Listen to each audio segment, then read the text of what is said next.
ಭಾಗದಲ್ಲಿ ನಮಗೆ ಕಂಡು ಬರ್ತದೆ.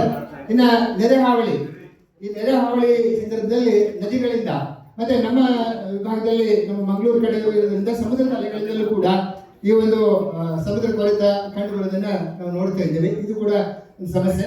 ಇನ್ನು ಗುಣಮಟ್ಟದ ನೀರಿನ ಕೊರತೆ, ಕೆಲವು ಕಡೆಗಳಲ್ಲಿ ಏನಾಗ್ತದೆ, ಫ್ಲೋರೈಡ್ ಅಂಶ ಕಡಿಮೆ ಇರೋದ್ರಿಂದ ಅದರ ಒಂದು ಪರಿಣಾಮದಿಂದ ಗುಣಮಟ್ಟದ ನೀರುಗಳೇ ನಮಗೆ ಸಿಗ್ತಾ ಇಲ್ಲ.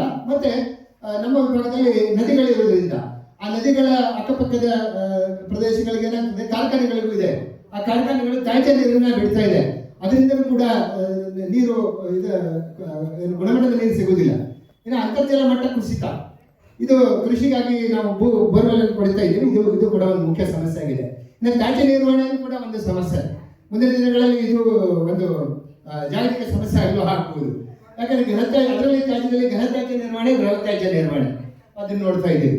ಇನ್ನು ವಲಸೆನಲ್ಲಿ ನಾವು ಎಲ್ಲರೂ ಕೂಡ ಉದ್ಯೋಗಕ್ಕಾಗಿ ಒಂದು ಕಡೆ ಹೋಗ್ತಾ ಇದ್ದಾರೆ ಅಂತದನ್ನ ನಾವು ನೋಡ್ತೀವಿ. ಅದರಲ್ಲಿ ಅತಿ ಹೆಚ್ಚು ಗುರಿಯಾಗುವಂಥವ್ರು ಯಾರಪ್ಪ ಅಂದ್ರೆ ಮಹಿಳೆಯರು ಮತ್ತು ಮಕ್ಕಳು. ಪುರುಷರು ಹಾಗೂ ಕೂಡ ವಲಸೆಯಲ್ಲೂ ಕೂಡ ಜೀವನವನ್ನು ಸಾಗಿಸ್ತಾರೆ. ಅಂದ್ರೆ ಅವರು ಬಹಳ ಸಂಕಷ್ಟಕ್ಕೊಳಗಾಗ್ತಾರೆ ಅನ್ನುವಂಥದ್ದು. ಇನ್ನು ಮರಳುಗಾರಿಕೆ ಮತ್ತು ಗಣಿಗಾರಿಕೆ, ಇದು ನಿರಂತರವಾಗಿ ಅವ್ಯಾಹತವಾಗಿ ನಡೀತಾ ಇದೆ. ಅದು ಕೂಡ ಒಂದು ಸಮಸ್ಯೆ ಅನಿಸ್ತಿದೆ. ಇನ್ನು ಅತಿಯಾದ ಪ್ಲಾಸ್ಟಿಕ್ ಬಳಕೆನೂ ಕೂಡ ಏನಾಗಿದೆ, ಈ ದಿನದಲ್ಲಿ ಸಮಸ್ಯೆ ಆಗಿದೆ. ಓಕೆ, ಈಗ ಪರಿಹಾರಗಳನ್ನ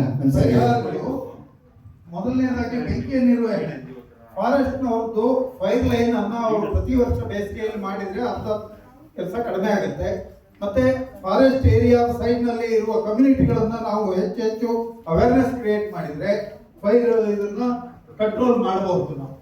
ಆಮೇಲೆ ಗಡಿಗಳಲ್ಲಿ ಗುಂಡಿಗಳನ್ನ ತೆಗೆಯೋದ್ರಿಂದ, ಚರಂಡಿಗಳನ್ನು ತೆಗೆಯೋದ್ರಿಂದ ಫೈರು ಫಾರೆಸ್ಟಿಗೆ ಹಾಕೋದನ್ನ ಕಂಟ್ರೋಲ್ ಮಾಡಬಹುದು.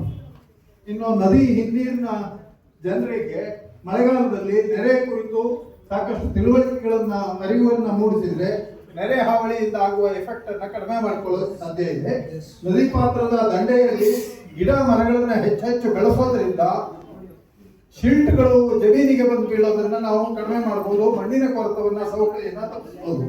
ಇನ್ನು ಮಣ್ಣು ಮತ್ತೆ ಮರಳು ಗಣಿಗಾರಿಕೆ ಈ ಕುರಿತಂತೆ ನಾವು ಅದು ಸರ್ಕಾರದ ಮಟ್ಟದಲ್ಲಿ ಒಂದು ಸರಿಯಾದ ಪಾಲಿಸಿಯನ್ನು ತರಿಸಿ ಆ ಗಣಿಗಾರಿಕೆಯನ್ನ ನಿರ್ವಹಣೆ ಮಾಡಿದ್ರೆ ಮರಳಿನ ಗಣಿಗಾರಿಕೆಯೂ ತಡೆಯಾಗುತ್ತೆ. ಹಳ್ಳ ಕೊಳ್ಳಗಳಲ್ಲಿ ಅಂತರ್ಜಲ ಮಟ್ಟ ಹೆಚ್ಚುತ್ತೆ. ಇನ್ನು ನೀರಿಗೆ ತ್ಯಾಜ್ಯಗಳನ್ನ ಕಡಿಮೆ ಮಾಡಬೇಕಾಗುತ್ತೆ. ಗುಣಮಟ್ಟದ ನೀರಿನ ಬಗ್ಗೆ ಇದು ಫ್ಯಾಕ್ಟರಿಗಳ ಜೊತೆ ಏನು ನಮ್ಮ ಇದರ ಕಂಟ್ರೋಲ್ ಬೋರ್ಡ್ ಇದೆಯಲ್ಲ, ಪೊಲ್ಯೂಷನ್ ಕಂಟ್ರೋಲ್ ಬೋರ್ಡ್ ಕೆಲಸ ಮಾಡಬೇಕಾಗುತ್ತೆ. ಯಾಕಂದ್ರೆ ಇವೆಲ್ಲವೂ ಪಾಲಿಸಿ ಅಂತರ್ಜಲಕ್ಕೆ ಸಂಬಂಧಪಟ್ಟ ಹಾಗೆ. ಇನ್ನು ಚರಂಡಿಯ ಸ್ವಚ್ಛತೆಯನ್ನ ನಾವು ಕಾಪಾಡಿಕೊಳ್ಳಬೇಕು. ಬೋರ್ವೆಲ್ಗಳ ಕೊರತೆಯನ್ನ ಕಡಿಮೆ ಮಾಡಬೇಕು ನಮ್ಮಲ್ಲಿ. ನೆಕ್ಸ್ಟ್ ವಲಸೆ. ಇನ್ನು